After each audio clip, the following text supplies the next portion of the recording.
महादेव और शक्ति, इनको इतना बड़ा दायित्व सौंपा है, परंतु इस दायित्व को वो क्या मान रहे हैं? आफत मान रहे हैं, विपदा मान रहे हैं। और अपने को आज मनुष्य शरीर प्राप्त हुआ है तो अपने बड़े से बड़े पद को प्राप्त करने में अपन लगे हुए हैं, कैसे न कैसे मुझे संसार का पद प्राप्त हो जावे, कैसे न कैसे मुझे संसार की संपत्ति प्राप्त हो जावे। जितना बड़ा प्राप्त उतने ही बड़ा दायित्व भी अपने को साथ में मिल जाएगा, और उस दायित्व का निर्वहन करते हुए ही अपन अपने मनुष्य तन को होकर चले जाएंगे।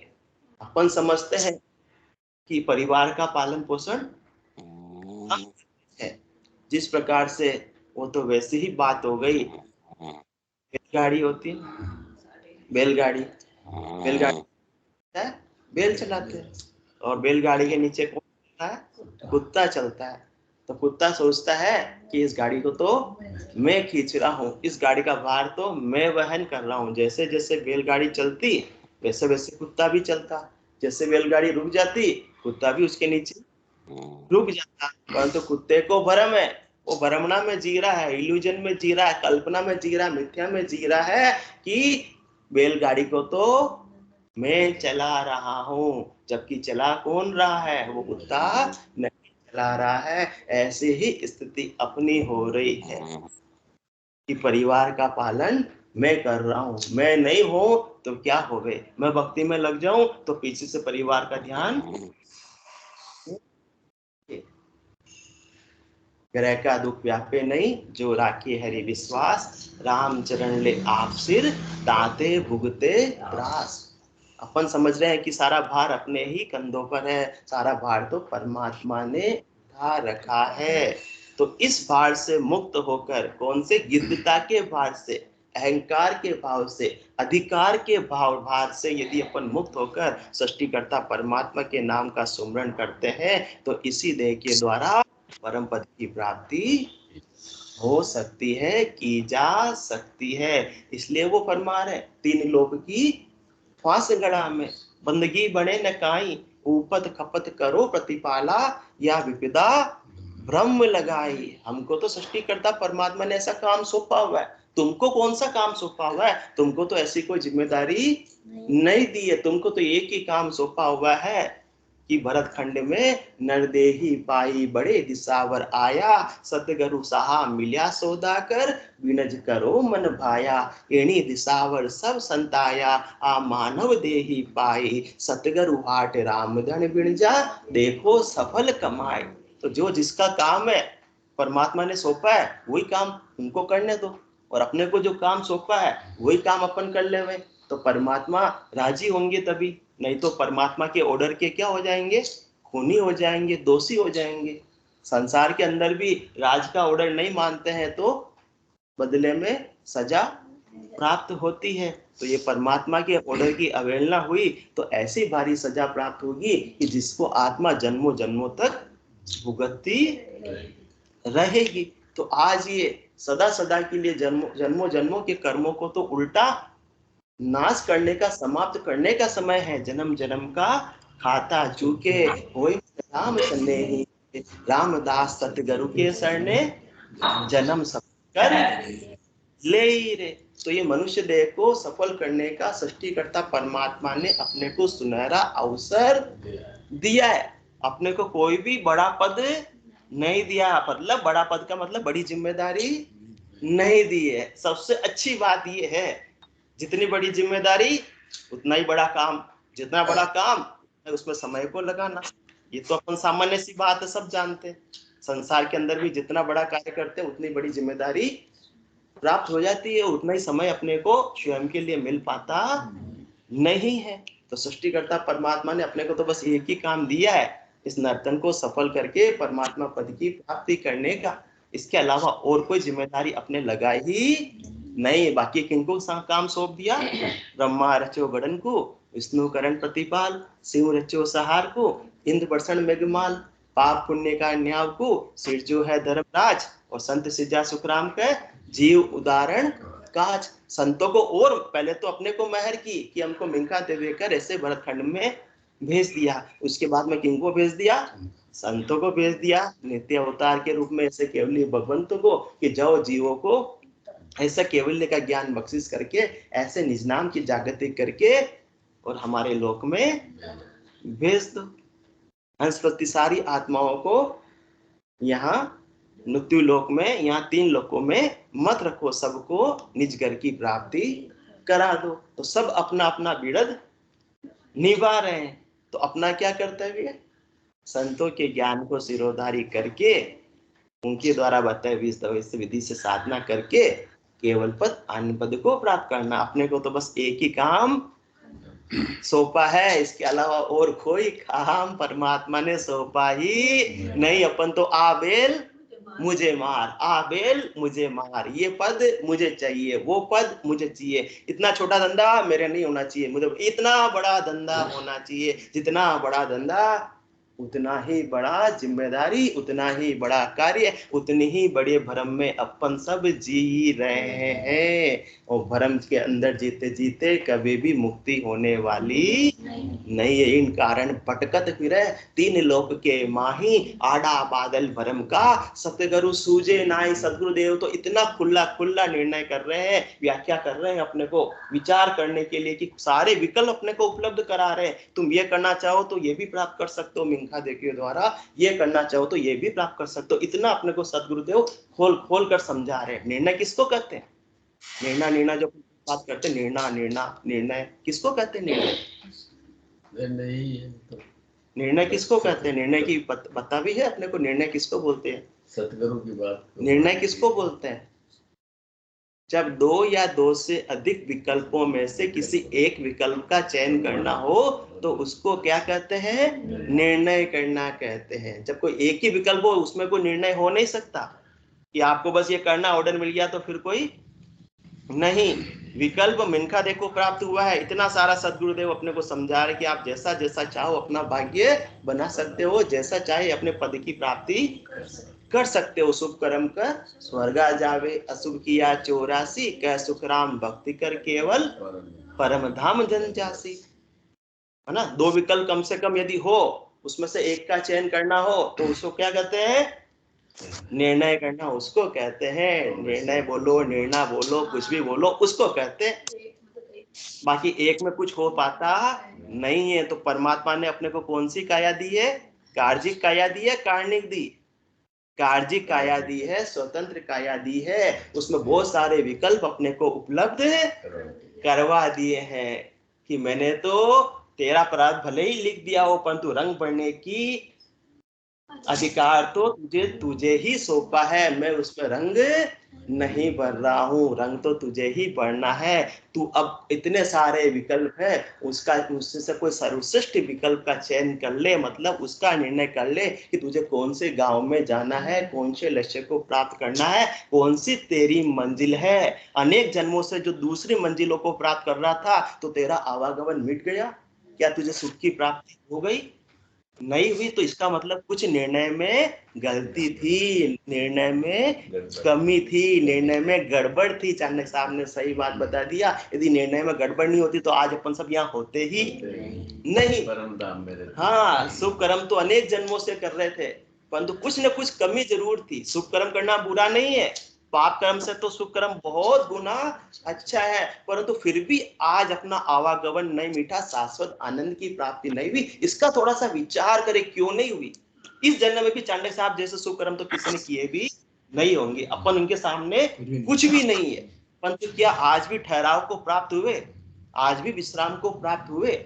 आज भी कुछ मन में टीस से कुछ कमी लगती है कि अभी तक परिपूर्णता नहीं हुई है। केवल मात्र शुभ कर्म करने से शाश्वत आनंद की प्राप्ति नहीं हो सकती। हाँ, शुभ कर्म की उपेक्षा नहीं है कि शुभ कर्म नहीं करो, पाप कर्म से तो कर्म बहुत गुना अच्छा है, लाख गुना अच्छा है, परंतु केवल मात्र शुभ कर्म करने में ही, या केवल मात्र जो सदगुरुदेव अपने को समझा रहे यहाँ तक के उपाय करने में ही आत्मा को निजानंद पूर्ण परमानंद की प्राप्ति नहीं हो सकती है। शाश्वत आनंद की तो प्राप्ति कब होगी? वो आगे की शाख में सदगुरुदेव अपने को समझाएंगे। यहाँ तक का उपाय बताया है, यहाँ तक तो अपने को ठहरना नहीं है, यहाँ तक संतुष्ट नहीं होना है, यहाँ तक विचार करना। कुछ तो जरूर कमी रही होगी, तब तक आज भी अपन सुख की खोज में, आनंद की खोज में लगे हुए हैं। जंगल जंगल भटक रहा है मृग अपनी कस्तूरी को, कितना मुश्किल है तय कर पाना खुद से खुद की दूरी को। बाहर की सब अपन ने यात्राएं कर ली, परंतु भीतर की यात्राएं जब तक नहीं होगी तब तक परमात्मा नहीं मिलेंगे। और परमात्मा कौन है? परमात्मा कोई ऐसे आकारी पुरुष तो है नहीं कि उनका कोई विशेष आकार हो, विशेष नाम हो, विशेष ठिकाना हो, विशेष कोई मकान नंबर हो। वो तो केवल आनंद स्वरूप है, और आनंद उनको प्राप्त हो जाता है जो अपने आत्म स्वरूप को आत्मा जान लेती है कि मुझ में असीम आनंद भरा हुआ है। जब सारे द्वैत भाव समाप्त हो जाते हैं, केवल की भक्ति इसे तो कहते हैं। केवल मतलब एक, बस फिर एक में एक हो जाते हैं आत्मा और परमात्मा। जहां देखूं जहां सतगुरु साईं, वो सच्ची केवल्य की भक्ति है। इसके अलावा जितने भी उपाय है उससे द्वैतपना मिटता नहीं, और द्वैतपना नहीं मिटता तब तक राग और द्वेष बने हुए रहते हैं। आवागमन नहीं छूटता, समता बनती नहीं है, आवागमन छूटता नहीं है, सम्यक ज्ञान सम्यक दृष्टि विकसित नहीं होती। अन्य उपायों से सुख की प्राप्ति तो हो जाती है, परंतु सुख भी वास्तव में नहीं है, वो भी भ्रमणा में है। मुझे वस्तु से सुख मिलेगा, व्यक्ति से सुख मिलेगा, उस चीज को प्राप्त कर लूंगा, उसका फल मिल जाएगा तो मुझे सुख मिलेगा, वो भी वास्तव में सुख कभी होता ही नहीं। ये तो केवल सापेक्षिक स्थिति है। अपन दूसरों के साथ में तुलना करते हैं तो कभी सुख का अनुभव कर लेते हैं और कभी दुख का अनुभव कर लेते हैं। जो केवल की भक्ति को सिद्ध अवस्था को प्राप्त हो गया, उसके तो सारे तुलना ही समाप्त हो जाती, बड़े और छोटे का भेद ही समाप्त हो जाता है। आत्मा और परमात्मा का भेद भी जिस दिन मिट जाएगा उस दिन अपन शाश्वत आनंद की प्राप्ति में अवस्थित हो जाएंगे। तब तक तो दौड़ है और लगानी ही है, परंतु कहाँ लगानी है वो सद्गुरुदेव बुद्धि पर विवेक। जिस मंजिल को अपने को प्राप्त करना है उस रास्ते पे दौड़ लगाओ तो कोई बात नहीं, आज नहीं तो कल मंजिल आ जाएगी। और गलत रास्ता पकड़ लिया तो मंजिल कभी भी आने वाली नहीं, नर्तन को ऐसा ही खोकर चले जाएंगे। और अपन क्या करते हैं? उल्टा दोषारोपण करते हैं, मिथ्यारोपण करते हैं। अभी जो अपन बात कर रहे हैं कहा कि इंसु शेष महेश्वर देवा यासु भगवत हुई, चाहे तो ब्रह्मा विष्णु महादेव शक्ति जो तीन लोकों के मालिक है, उनके लोकों की प्राप्ति आप कर सकते हो, परंतु उनके लोकों की प्राप्ति करने पर भी आवागमन मिटने वाला नहीं है। जिनको जहां तक का ओहदा है वहां तक का वो अपने को फल दे देंगे, उनके लोकों में स्थान दे देंगे, परंतु इनके लोक भी कहाँ है? चौथे लोक में नहीं, ये तीन लोकों में ही इनका स्थान है, तीन लोकों के ही मालिक है, तीन लोकों का ही क्षेत्राधिकार है। परंतु अपन गलती क्या करते हैं उसका थोड़ा सा अपन विचार करना चाह रहे हैं। अपन क्या कहते हैं? ब्रह्मा विष्णु महादेव शक्ति की वजह से हम अमर लोक की प्राप्ति नहीं कर पाते हैं, ये सबसे बड़ी गलती है। ये आगे सदगुरुदेव अपने को समझा रहे हैं। अरे वो तो क्या कर रहे हैं, वो तो अपने को कह रहे हैं कि प्रतिपाल करने का काम किसको सौंपा? हमको सौंपा। क्यों जबरदस्ती माता बोड़ी कर रहे हो? हाँ, रचना करने का काम किसको सौंपा? ब्रह्मा जी करे हमको सौंपा। तुम क्यों अपने सिर पर भार ले रहे हो? संहार करने का काम भगवान शंकर कह रहे हमको सौंपा। तुम क्यों हमारे काम में इंटरफेयर कर रहे हो? तुम तो तुम्हारा काम करो ना भाई। कहते हैं खाली पीली माता बोड़ी।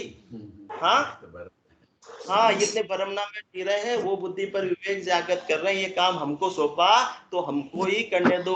हालांकि हमको अच्छा नहीं लग रहा है, हमको भी केवल पद आनंद पद चाहिए, तो ये काम हमको करने दो। अपन चाहते हैं तो है इनसे सुख प्राप्त करना, और उल्टा इल्जाम किन पर लगाते हैं? इन पर लगाते हैं कि इनकी वजह से हम केवल पद आनंद पद को प्राप्त नहीं कर पाए। इसलिए सदगुरुदेव आगे फरमाते हैं, पहले तो फरमाते तीन लोग की फांस कड़ा में बंदगी बने न काई, ऊपत खपत करो प्रतिपाला या विपदा भ्रम में लगाई। यदि उनको अच्छा लग रहा तो इसको विपदा बोलते ही नहीं। विपदा किसके लिए बोल रहे हैं? अपने लिए बोल रहे हैं कि तुम यहाँ तक का उपाय मत करो, ये कोई अच्छी बात है नहीं है। जैसे आज संसार का उदाहरण ले, राजनीति में कोई जाना हो तो अपन यही बोलते हैं ना, राजनीति में पद तो मिल जाएगा, पावर तो मिल जाएगा, परंतु अच्छी है राजनीति? मन से विचार करें तो दलदल है। बस ये चांडा साहब ने कहा दलदल है। तो इसी प्रकार से वो कह रहे हमें तो हमारा काम सौंपा हुआ, हम तो हमारे कर्तव्य का निर्वाह कर रहे हैं, परंतु तुमको तो मेनका दे मिली है, तुम तो सृष्टिकर्ता परमात्मा के नाम का सुमरण करके केवल पद आनंद पद की प्राप्ति कर लो। तुम स्वयं तो नहीं करना चाहते, स्वयं को तो हमारे सुखों की कामना है कि हमसे सुख मिले, और उल्टा हमको बदनाम करते हो। क्या करते हो? और फिर कहते हैं कि इनसे हम परम पद की प्राप्ति नहीं कर सकते। तीन लोक का तीनों मालिक से अटके नहीं कोई, बादशाह के एदी आगे भूपत हाजिर होई। अपन 2 दिन से सत्संग चर्चा में बात कर रहे हैं, तीन लोकों के मालिक कौन है? ब्रह्मा विष्णु महादेव शक्ति। यही तीनों इन्होंने सृष्टि की रचना की है। ब्रह्मा विष्णु महादेव तीन लोकों के मालिक है, सबको अपना अपना ओहदा सौंपा हुआ। तीन लोक का तीनों मालिक से अटके नहीं कोई, बादशाह भूपत हाजिर होई। ये कौन है? अपने माता पिता है। ब्रह्मा विष्णु महादेव शक्ति कौन है? अपने माता पिता है। तो संसार के अंदर उदाहरण देखकर अपन समझे, सब कहते हैं कि आप उन्नति करो, प्रोग्रेस करो। थोड़ा सा ठंडा विचार, ठंडे दिमाग से समझे। सब कहते हैं ना कि आप बहुत उन्नति करो, सब प्रोग्रेस करो, परंतु दूर की बातें तो छोड़ो, दूर के रिश्ते तो छोड़ो, अपने घर में ही अपन देख लो, अपने खास को ही अपन देख लो। सब कहते जरूर है प्रोग्रेस करो, परंतु ये कोई नहीं चाहता है कि वो हमसे ज्यादा आगे बढ़े। सब चाहते हैं कि वो आगे तो बढ़े बच्चा, परंतु ये कोई नहीं चाहता कि वो हमसे ज्यादा आगे बढ़े। चाहे एक भाई भी दूसरे भाई को प्रोग्रेस करना देखना चाहता है, परंतु मन में जरूर ये थोड़ी भले ही वो बाहर नहीं दिखावे, हल्की सी रहती, अरे मुझसे ये आगे कैसे बढ़ जावे। एक मित्र भी दूसरे मित्र को चाहता है कि मेरा मित्र प्रोग्रेस करे, उन्नति करे, परंतु वो मित्र के अंदर भी उसको भी ये बर्दाश्त नहीं होता कि मेरा दूसरा मित्र मुझसे आगे बढ़ गया। एक गुरु भी अपने शिष्य को चाहता है, ये कड़वी बात है परंतु सत्य बात है, गुरु भी अपने शिष्य को चाहता है कि ये भी साधना के मार्ग पर, ज्ञान के मार्ग पर आगे बढ़े, परंतु वो उसको दाय नहीं आएगा कि ये मुझसे आगे बढ़ जावे। वो भी कहीं न कहीं अल्प रूप में भी उसके मन में भी ईर्ष्या का भाव आ ही जाएगा। गुरु, भाई बहन, मित्र, सबको देख लो, सब चाहते हैं कि ये उन्नति करे, विकास करे, आगे बढ़े, परंतु हमसे ज्यादा आगे नहीं बढ़े। परंतु एक विचार करके देखिए, माता और पिता को, माता पिता कभी नहीं चाहते कि बेटा बेटी हमारे से पीछे रहे। वो यही इस बात में खुशी को प्राप्त करते हैं कि वो हमसे आगे बढ़े। ये सर्वविदित है, ये 101% सत्य बात है। अपना अपना मूल्यांकन अपन करके देख ले। कोई कहीं सुनी बात नहीं है, कोई किताबों की बात नहीं, ये यथार्थ बात है। अपना अपने दिल पर हाथ रखकर अपन सोचेंगे तो अपने को यही प्रत्यक्ष में अनुभव में आएगा कि एक माता पिता के अलावा कोई नहीं चाहता कि वो हमसे आगे बढ़े। आप कितने, पिताजी कितनी क्लास पढ़े हुए हो? 12वीं पढ़े हो। और आपने अपने बेटे को कितना पढ़ाया? 12वीं से भी आगे पढ़ाया, सीए करवाया। तो ईर्ष्या की भावना आई या खुशी की भावना हुई? जिस दिन बेटा सीए बना खुशी हुई। ये प्रत्यक्ष को प्रमाण की आवश्यकता नहीं है। माता पिता कभी नहीं चाहते कि वो बेटा हमसे नीचे रहे। वो तो दिल में ये रखता है कि जो हम प्राप्त नहीं कर सके उसको मेरा बेटा प्राप्त करे। और माता पिता कौन है? ब्रह्मा विष्णु महादेव शक्ति। इसलिए कहने की बातें हैं, तीन लोक का तीनों मालिक से अटके नहीं कोई, बादशाह के एदी आगे भूपत हाजिर। मतलब ये सत्य बात है। अपन क्या करते हैं? दोषारोपण करते हैं। खुद की तो बावट नहीं है परम पद की, खुद तो दोनों हाथों में लड्डू रखना चाहते हैं। खुद को तो अभी सुख की बावट है तीन लोगों के। और सदगुरुदेव फरमाते तीन लोक से भया उदासी, वे जन अमर लोक का वासी। तो माता पिता ये अब कहता है 12वीं पढ़े और बच्चा इनसे आगे बढ़ रहा है, तो कोई ईर्ष्या का भाव कभी भी आता नहीं है। और वरन खुशी होती है, जिस पद को, जिस चीज को मैं नहीं प्राप्त कर पाया, कम से कम मेरा बेटा तो प्राप्त करे। ये बात संसार के अंदर भी है या नहीं है? इनमें कोई भी ईर्ष्या का भाव नहीं होता है, वरन खुशी का भाव होता है। अब बेटे की लाग कैसी है उस पर डिपेंड करेगा। कोई बेटा कहता मैं पढ़ना चाहता हूँ, मैं पढ़ने में होशियार हूँ, मुझे पढ़ने में इंटरेस्ट है, तो माता पिता लोन भी ले लेंगे बच्चे की पढ़ाई के लिए, सुख दुख भी सह लेंगे, परंतु बच्चे को पढ़ाएंगे। और कोई बच्चा कहता है मेरा पढ़ने में दिमाग नहीं लगता, इंटरेस्ट नहीं है, तो उसको पैसा लेकर धंधा भी करवा देंगे। जैसे बच्चे की भावट है वैसा माता पिता अपने बिड़त को निभाएंगे, अपने दायित्व को निभाते हैं। अब बेटा न तो पढ़ना चाहे, न धंधा करना चाहे, और यार दोस्त के सामने ही मौज मस्ती करना चाहे, तो फिर किसको इल्जाम लगाता? मेरे माता पिता ने मेरे लिए किया ही क्या है। तो ये दोषारोपण की स्थिति साधना के अंदर भी अपन करते हैं, सबसे बड़ी गलती है। वो तो यही कहते हैं ना कि 3 लोग की फांस गला में। क्यों फांस है? क्योंकि बंदगी बने ने काई, हम तो बंदगी नहीं कर पाए, कम से कम तुम तो करो, तुम्हारे तो ऐसा सुनहरा अवसर प्राप्त हो रहा है ना। हमारी तो परिस्थिति थी। अब अच्छा आप बताओ, आपने बताया 12वीं पढ़े आप, तो 12वीं क्यों पढ़े? क्यों पढ़ने में दिमाग नहीं लगता था, या पढ़ने का महत्व नहीं था, या कोई ऐसी परिस्थिति बस आपको पढ़ाई छोड़कर काम करना पड़ा? परिस्थिति की वजह से। तो मैं तो ब्रह्मा विष्णु महादेव शक्ति को किसका है? ऐसा नहीं कि मैं तो पढ़ाई में नहीं था इसलिए पढ़ाई छोड़ दी, 12वीं तक ही पढ़े। मैं तो पढ़ाई का था इसलिए बच्चों को पढ़ाया। मैं तो ब्रह्मा विष्णु महादेव शक्ति को किसका है? चौथे लोक का है, केवल पद आनंद पद का है।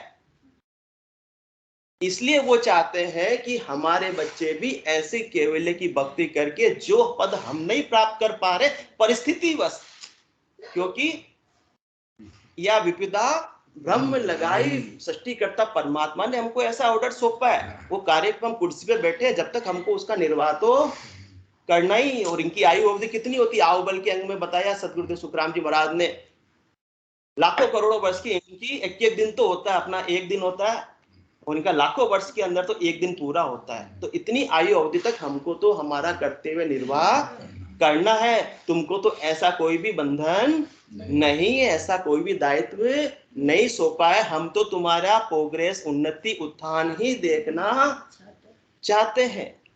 इसलिए 3 लोक का तीनों मालिक से अटके नहीं कोई। ये तो और उन्नति चाहते हैं, ये तो केवल पद आनंद पद को, आत्मा को जाते हुए देखकर राजी होते हैं, प्रसन्न होते हैं। बादशाह के एधी आगे भूपत हाजिर होई। बादशाह के एधी आगे, बादशाह कौन?